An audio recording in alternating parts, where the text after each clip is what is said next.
نحمده ونصلي على حبيبه الكريم اما بعد اعوذ بالله من الشیطان الرجیم بسم اللہ الرحمن الرحیم وکونوا مع الصادقین صدق اللہ۔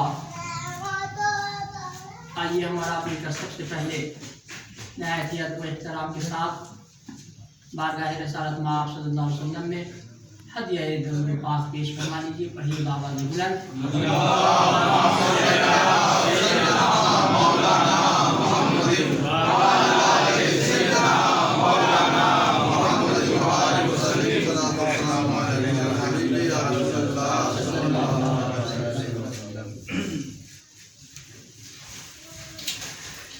نیاز و ناز کا کیسا حسین منظر ہے، شاعر کا تخیل ذہن میں رکھیے۔ نیاز و ناز کا، نیاز بھی ہے اور ناز بھی ہے۔ نیاز و ناز کا کیسا حسین منظر ہے، ایک طرف ہے غریب بہت اور ایک طرف غریب نہیں۔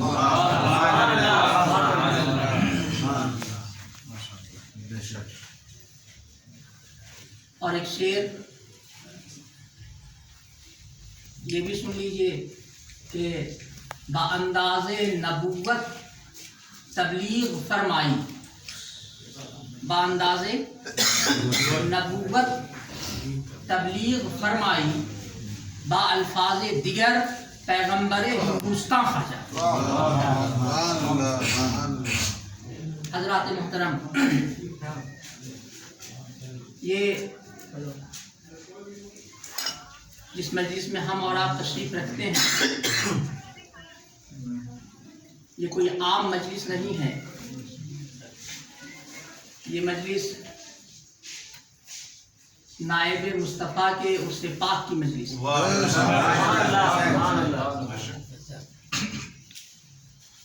اس ملک ہندوستان میں اس سے بڑی مجلس دوسری ہو نہیں سکتی، اس لیے کہ یہ سیدنا امیر عبداللہ حضرت رضی اللہ تعالیٰ عنہ کے عرص پاک کا عرص ہے۔ یہ محو الہی نظام الدین اولیاء کے رہبر کا عرص ہے۔ یہ قطب الدین بختیار کافی پیر کا عرص ہے۔ یہ مختوم منی پاک کے آقا کا عرص ہے۔ یہ حضور فیض اللہ عارفین کے داتا کا عرص ہے۔ یہ حضور ضیاء رسول کے مولا کا عرص ہے۔ آپ نام گنتے چلے جائیے، بڑا سے بڑا نام لے لیجیے، لیکن غریب نواز کی چوکھٹ پر سب چھوٹے ہیں۔ اس لیے یہ عرس نہیں ہے، یہ عرس اکبر ہے، یہ عرس مفخم ہے، یہ تمام عرسوں کا سید ہے، سردار ہے۔ اس مجلس کو معمولی مجلس مت جانیے، اس لیے پہلی گزارش جو ہوگی کہ جو جہاں ہے باادب بیٹھے، یہ سمجھ کے مت بیٹھیے کہ فلاں صاحب کے گھر کی مجلس سے فلاں فلاں لوگ موجود ہیں۔ دماغ میں رکھ لیجئے کہ غریب نواز اپنی ہر مجلس کو خود ملاحظہ فرماتے ہیں۔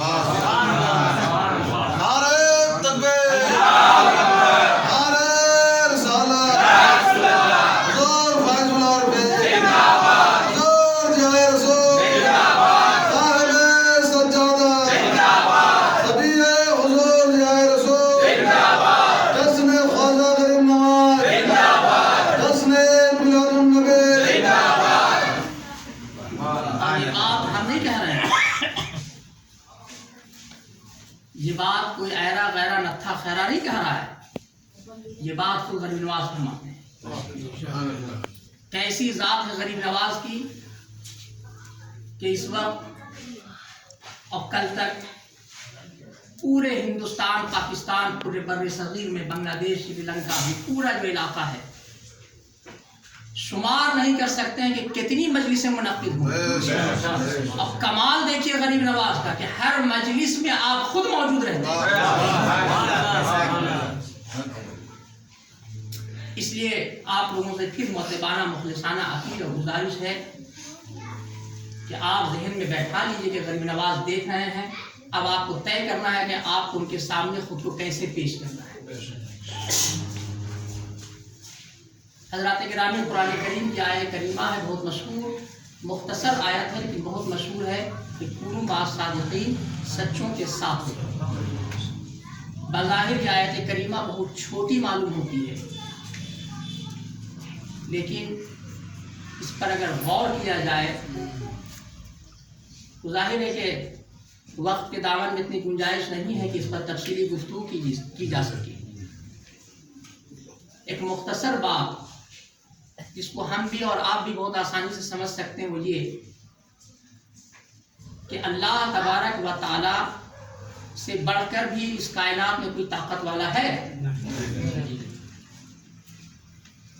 چاہے وہ پیغمبر ہوں، چاہے وہ رسول ہوں، چاہے وہ نبی ہوں، چاہے وہ ولی ہوں، یہ سب مخلوق ہیں، ان کو جو قوتیں ملی ہیں اللہ نے قوت دی، تو پھر اللہ تعالیٰ کو یہ کہنے کی ضرورت کیوں ہے کہ جو سچے لوگ ہیں تم ان کے ساتھ ہو جاؤ؟ براہ راست تو کہنا چاہیے تم ہمارے ساتھ ہو جاؤ، سزا دینے والے ہم ہیں، انعام دینے والے بھی ہم ہی ہیں، جنت بھی ہم نے پیدا کی ہے اور دوزخ میں ہم ہی ڈالیں گے، تو تم ہمارے ساتھ ہو جاؤ۔ یہ نہ کہہ کے یہ کہہ دینا کہ سچوں کے ساتھ ہو جاؤ، ذہن اگر حاضر ہو تو ہم بات آگے بڑھانے اپنی اپنی جگہ پر غور کیجیے۔ یہ حکم ہے قرآن کا، کیوں ہے؟ فطری بات ہے کہ جو کمزور ہوتا ہے وہ طاقتور کے ساتھ رہنا چاہتا ہے۔ ہم میں لڑنے جھڑنے کی طاقت نہیں ہے اور خطرہ ہے، جان کی حفاظت بھی ضروری ہے، تو ظاہر ہے کہ آدمی کسی طاقتور کی تلاش کرتا ہے، یہ فطرت انسانی ہے۔ اس مثال کو سامنے رکھیے اور پھر اس فرمان کو ذہن میں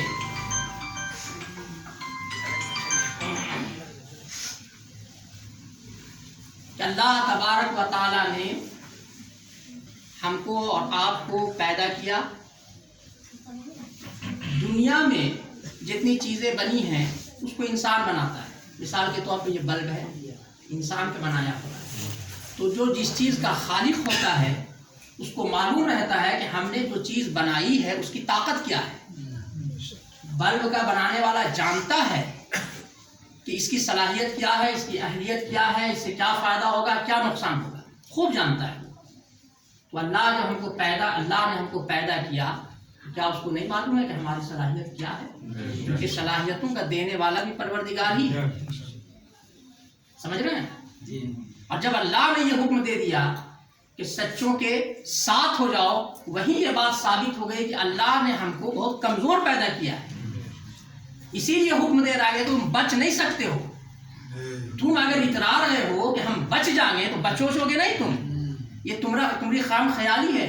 تمہارے بچنے کا راستہ یہ ہے کہ جنہوں نے ہم کو پا لیا تم ان کی دامن میں گھس جاؤ۔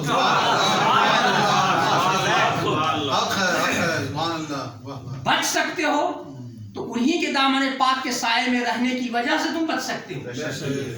اپنے اوپر اگر تم کو غرور ہے، اس بات کا ناز ہے اور فخر ہے کہ ہم بڑے متقی ہیں، جھوٹ تو بولتے ہی نہیں ہے صاحب، کسی سے کوئی معاملہ آج تک تو ہوا ہی نہیں، تو آپ پھولے رہیے اس میں، بچنے اچنے کا کوئی سوال پیدا نہیں ہوتا ہے۔ قرآن نے کہہ دیا ہے کونوا مع الصادقین، بچے گا وہی جو سچے کے ساتھ رہے گا۔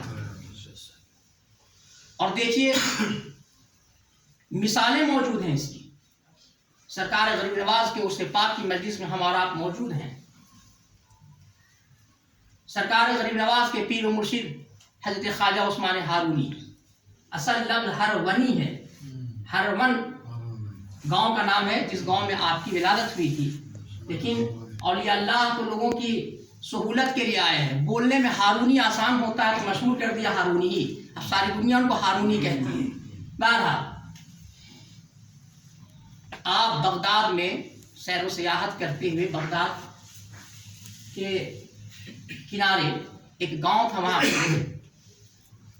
دیکھا کہ کچھ لوگ آگ کی پوجا کر رہے ہیں، آتش پرست ہے۔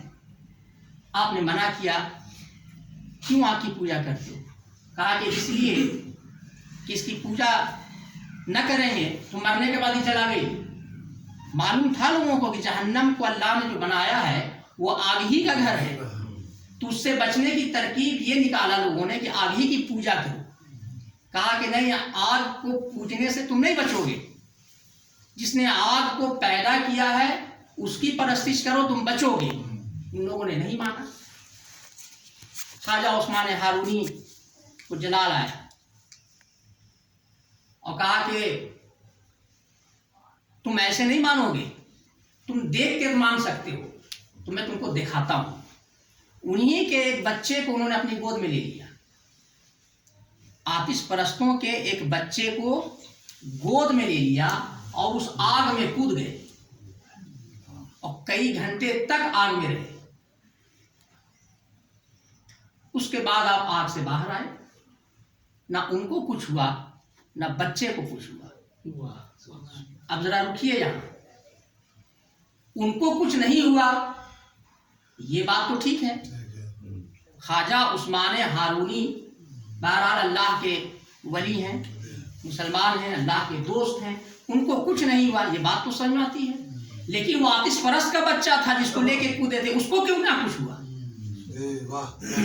गौर कर रहे हैं आप? ख्वाजा उस्मान हारूनी तो अल्लाह के दोस्त थे, अल्लाह के वली थे। अल्लाह ने मखलूक पर हाकिम बना दिया था। फरमा दिया आपने कि आप गुलजार हो जाओ, हो गई बात गुलजार, कुछ ना हुआ।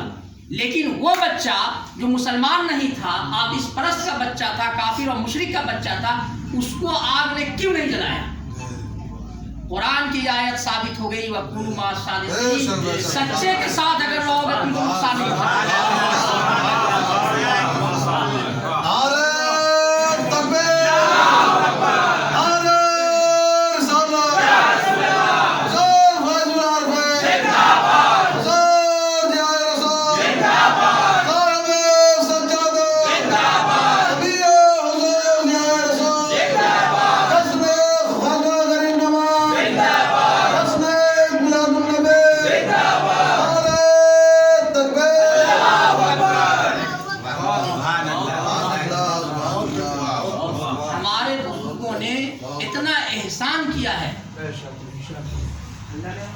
सिर्फ जबान से कुरान नहीं समझाया है, अमल करके कुरान समझाया। ये बात भी ज़हन में रखिएगा कि ये ख्वाजा गरीब नवाज हूँ, ख्वाजा उस्मान हारूनी हूँ, महबूब इलाही निज़ामुद्दीन औलिया हूँ, ये सब अपने ज़माने के बड़े मुहद्दिस गुजरे हैं। हाफिज़ कुरान भी, मुकर्रिर भी, फ़क़ीह भी, आलिम भी, मुफ्ती भी। महबूब इलाही ने फतवा भी दिया है, फतवा मौजूद है। ये मत समझिएगा कि ये सब पढ़े लिखे लोग नहीं थे, अल्लाह अल्लाह करने वाले नहीं। पहले इल्म ज़ाहिर को हासिल किया और तब अल्लाह के रास्ते पर आए। और इनको कितनी खबर थी कि ये जो हमारे मुरीदीन होंगे, मुतवस्सिलीन होंगे, उनमें सबकी पहुंच कुरान और हदीस तक नहीं होगी।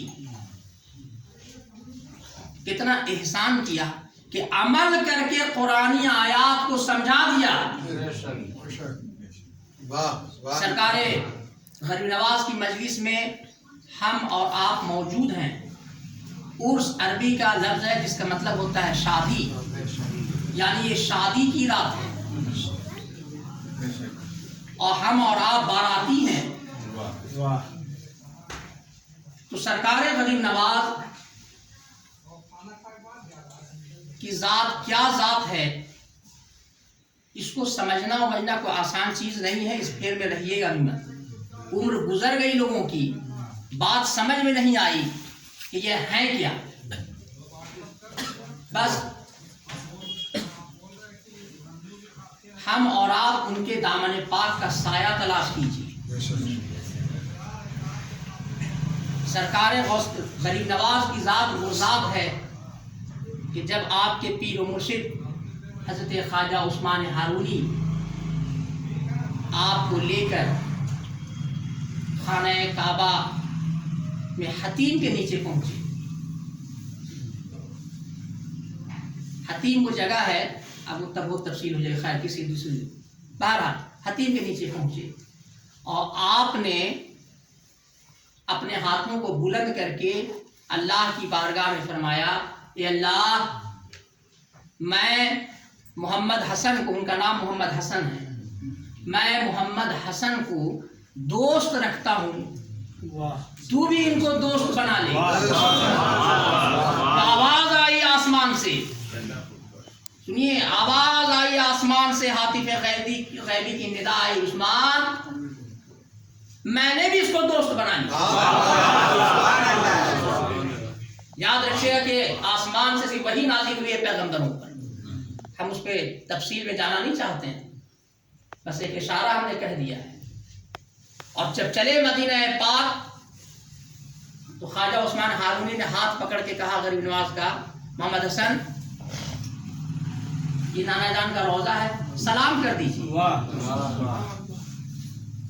सलाम भी नहीं किया पीर के पहले, पीर ने जब हुक्म दिया तब सलाम कर रहे हैं। न मालूम था उनको कि किनका रोजा है, पढ़ के कह देना चाहिए था, सलाम अलैका या सैयदी या रसूल अल्लाह। गौर जरा कीजिएगा, हम और आप सब अहले पीर हैं, अहले मुर्शिद हैं, अहले तसव्वुफ हैं। जरा ध्यान रखिएगा कि सलाम किया ख्वाजा उस्मान हारूनी ने, और ये खड़े हैं, है ना, सलाम तक नहीं किया हुजूर की बारगाह में। हमारा तो हाल ये है कि जहां पाए वहीं लोटपोट हो गए, ये भी खिलाफ अदब है। भाई यही करना है तो जरूरत क्या है कोई ठप्पा मुहर लगवाने की? आजाद रहिए, यहाँ भी जाना है, वहां भी जाना है, यहाँ भी हाथ फैलाना है, वहां भी मांगना है, सब तरफ मांगने ही मांगना है। गोया कि आपको बैठे बिठाए जो है बिल्कुल कानून का खजाना चाहिए, यहाँ ना मिला तो वहां चल, तो ठप्पा लगवाने की जरूरत नहीं है, आजाद रहिए। आप देखिए ख्वाजा उस्मान हारूनी फरमा रहे हैं, मोहम्मद हसन सलाम कीजिए, नाना जान का रोजा आ गया है। तब आप बढ़ के कहते हैं, अस्सलातु वस्सलामु अलैका या सैयदी या रसूल अल्लाह। जवाब आता है, वालेकुम अस्सलाम या कुतुबुल अख्ताब।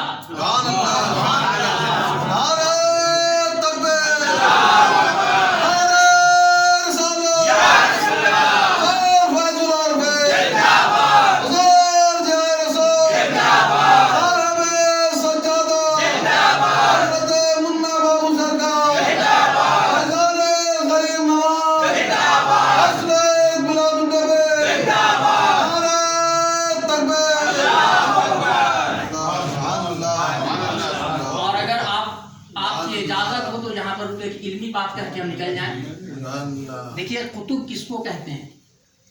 विलायत का जो सबसे आखिरी दर्जा होता है, उसके आगे कोई मनसब नहीं होता, उसको कुतुब कहते हैं। बाज़ लोग ये समझते हैं कि गौसियत विलायत का आखिरी दर्जा है, नहीं, कुतुबियत विलायत का आखिरी दर्जा है। और एक वक्त में कितने कुतुब हो सकते हैं? कम से कम 3 और ज़्यादा से ज़्यादा 7 पूरी दुनिया में, कम से कम 3 और ज़्यादा से ज़्यादा 7, और सिर्फ एक मुल्क में नहीं, पूरी दुनिया में। हुजूर सरकार दो आलम सल्लल्लाहु अलैहि वसल्लम ने क्या इरशाद फरमाया? वालेकुम अस्सलाम या कुतुबुल अख्ताब, यानी जितने कुतुब हैं तुम उनके सरदार हो, तमाम अख्ताब के कुतुबों के कुतुब हो। इसीलिए इनको अताए रसूल कहा जाता है, नाइबे मुस्तफ़ा कहा जाता है। और गरीब नवाज ने सबूत पेश किया अपने नायब होने का, सबूत पेश किया। मुरीद ने आके कहा कि पहरा बैठ गया है आना सागर पर, एक कतरा पानी नहीं है, बाकी चीज तो जाने दीजिए, पिएंगे का? तो कहा कि घबराने की क्या बात है, लोटा उठाओ जाओ, कहो आना सागर से कि ख्वाजा ने बुलाया है। तो हमरे ऐसा मुरीद तो था नहीं, जाहिर जपाट, वो सब अपने वक्त के औलिया थे। सुना कि पीर ने ये कहा है, यकीन हो गया कि आना सागर की खैर नहीं है। हमरे साथ में होता तो कहता भला बताइए पीर साहब किस उम्र में भैया, एक लोटा में इतना बड़ा झील। बहरहाल चले गए। अब दुनिया ने देखा कि क्या हुआ। अना सागर तो आ ही गया।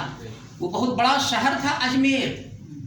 तारीख में आप जब पढ़िएगा तो उस दौर में दिल्ली से ज़्यादा डेवलप था अजमेर, दिल्ली से ज़्यादा तरक्की याफ्ता था, बड़ा शहर था, पहाड़ों पर बसा हुआ शहर था अजमेर। तो सबके घर का जितना लिवरी बर्तन जो भी पानी रखने का था, सबका पानी उस लोटे में, है ना। तो बहुत मशहूर वाक़या सुना होगा, इमाम साहब, बुखारी की हदीस है, मैदान हुदैबिया में साहब कराम तशरीफ लाए, 1500 असहाबी थे, 1500 असहाब कराम थे, और हुजूर से फरमाया कि हुजूर नाटका बंद करके रख दिया कुफ्फार ने। क्या हुआ? कहा कि मुहासरा, घेराव इतना जबरदस्त है कि ना नहाने का पानी है, ना पीने का पानी है, ना वजू का पानी है, और गर्मी इतनी शिद्दत की है। तो कहा कि अरे भाई, किसी लोटे में थोड़ा बहुत पानी है, किसी के लोटे में पता करो। पता किया गया तो मालूम हुआ था एक सहाबी के एक लोटे में पानी था, लेके आए, आपने अपने अंगुष्ठ मुबारक उस पानी में डाल दिया और कहा कि जिसको नहाना है नहा ले, जिसको कपड़ा साफ करना है कपड़ा साफ कर ले, खाना भी बनाओ, पानी भी पियो। सहाबी का बयान है कि 1500 सहाबे कराम थे, सबने गुस्ल किया, सबने वजू किया, खाना भी पक्का, पानी भी पिए, चलता रहा।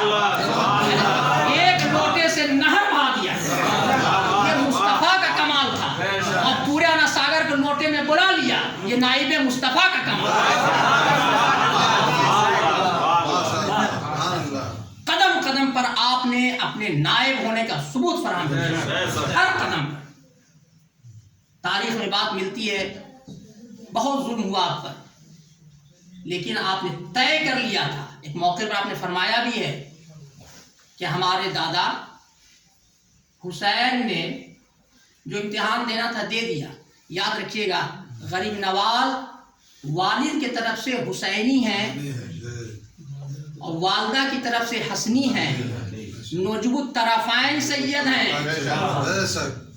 दोनों फैज इनको हासिल है, जैसे हमारे सैयदना पाक को हासिल है। तो आपने एक मौके पर जलाल में फरमाया था कि दादा ने बहुत इम्तिहान दे दिया मैदान करबला में, अब यहाँ जवाब दिया जाएगा। अब वो नहीं होगा कि पानी पर पहरा बैठा दोगे तो सब्र और ज़ब्त से हाथ बांध के खड़े रहेंगे। नहीं, अब तो पानी को बुला लेंगे अपने कदम में, बतावेंगे कि करबला में मजबूर न थे हमारे दादा, वो यहाँ हम साबित करेंगे। आज में किया, कदम कदम पर साबित किया। चुनांचे जब जुल्म बहुत बढ़ा तो आपने अपने एक मुरीद खास को फरमाया कि जाओ, यहाँ का जो बादशाह है पृथ्वीराज, जाके उसको इस्लाम की दावत दो। उसके सारे लोग तो मुसलमान हो ही गए। जो उसने जोगी भेजा था, इतना करिश्मा दिखला रहा था, वो तो यहाँ बैठ के वजीफा पढ़ रहा है। अब उसके पास बचा क्या? अब वो निहत्था हो चुका। उससे कह दो कि तुम निहत्थे हो चुके हो। बेहतर यही है, भलाई इसी में है। हुकूमत भी बच जाएगी तुम्हारी, जान भी बच जाएगी तुम्हारी, तुम मुसलमान हो जाओ। गए मुरीद, सुनने के बाद पृथ्वीराज चौहान गुस्से से कांपने लगे। ये हिम्मत उस फकीर की कि बादशाह से कहे कि हमारा मजहब इख्तियार कर लो, और जैसे हमारे लोग उसकी जूती सीधी कर रहे हैं, हमको दावत दे रहा है कि हमारी जूतियों को सर पर रखो। उसने जोम में बहुत जुल्म किया उनके मुरीद पर। बहरहाल मुरीद वापस पलटे। जलाल आया सरकार गरीब नवाज को। आप जलाल में फरमाया आपने कि पृथ्वीराज, तुम्हें मैंने लश्कर इस्लाम के हवाले कर दिया, तू जिंदा गिरफ्तार किया जाएगा, जा तुम्हारी हुकूमत गई। इधर ये फरमा रहे हैं, उधर शहाबुद्दीन मोहम्मद गौरी ख्वाब देख रहा है तुर्किस्तान में कि एक बुजुर्ग फरमाते हैं कि जल्दी हमला कर, हिंदुस्तान की हुकूमत तुम्हारे नाम कर दी गई है। नींद से बेदार हुआ, 16 बार हमला कर चुका था, नाकाम हुआ था।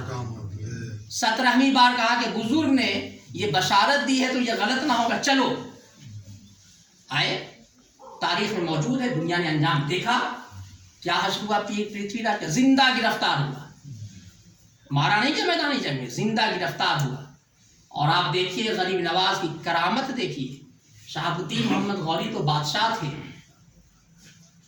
ان کا ایک غلام تھا، نام تھا قطب الدین، غلام کا ایبک، ترکی تھا، قطب الدین ایبک غلام. کہا کہ میں یہاں حکومت کرنے نہیں آیا ہوں، میں تو ایک بات تھی وہ ہو گیا، یہاں حکومت میں نہیں، میں تو بادشاہ ہوں، ہمارا غلام حکومت کرے گا. اور اس ملک کا جو پہلا بادشاہ ہوا ہے وہ قطب الدین ایبک کا غلام تھا. اب ٹھہر کے کہنے دیجئے، یہ حکومت شہاب الدین محمد غوری نے نہیں دیا قطب الدین ایبک کو، یہ حکومت تو غریب نواز نے دیا اس غلام کو.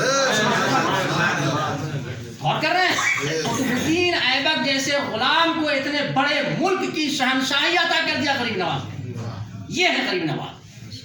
اور آج بھی ہمارے اور آپ کے یہ بالکل ہم لوگوں کے عقیدے میں ہے کہ جب کسی کو کچھ نہیں سوچتا ہے، مصیبت میں جو آدمی گھر جاتا ہے، کچھ نہیں دکھائی دیتا ہے، تو فوراً وہ کہاں چلا جاتا ہے؟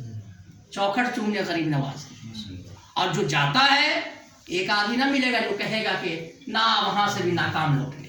یہ شان ہے ان کی کہ نہ دوست دیکھتے ہیں نہ دشمن دیکھتے ہیں، نہ اپنا دیکھتے ہیں نہ بیگانہ دیکھتے ہیں، بس یہ دیکھتے ہیں کہ ہماری چوکھٹ پر ایک سائل آیا ہے، ایک منگتا آیا ہے، ایک بھکاری آیا ہے، ہم دے دیں گے تو ہمارے خزانے میں کمی کیا آ جائے گی؟ ہم تو بانٹنے ہی کے لیے آئے ہیں ہندوستان. غور فرمائیے، حضور سرکار دو عالم صلی اللہ علیہ وسلم نے کتنا احسان کیا، غریب نواز کو عطائے رسول بنا کے بھیجا. ہندوستان غریب نواز کے لیے عطائے رسول ہے. آپ نے فرمایا تھا معین الدین جاؤ، ہم نے تمہیں ہندوستان عطا کر دیا. تو ہندوستان غریب نواز کے لیے عطائے رسول ہے، اور غریب نواز ہم لوگوں کے لیے عطائے رسول ہے. عطائے رسول کا مطلب سمجھ لیجیے، غریب نواز سرکار نے غریب نواز کو ہم لوگوں کو عطا فرما دیا، اور اس ہندوستان کو غریب نواز کے حوالے کر دیا. دونوں لحاظ سے سرکار غریب نواز عطائے رسول ہیں.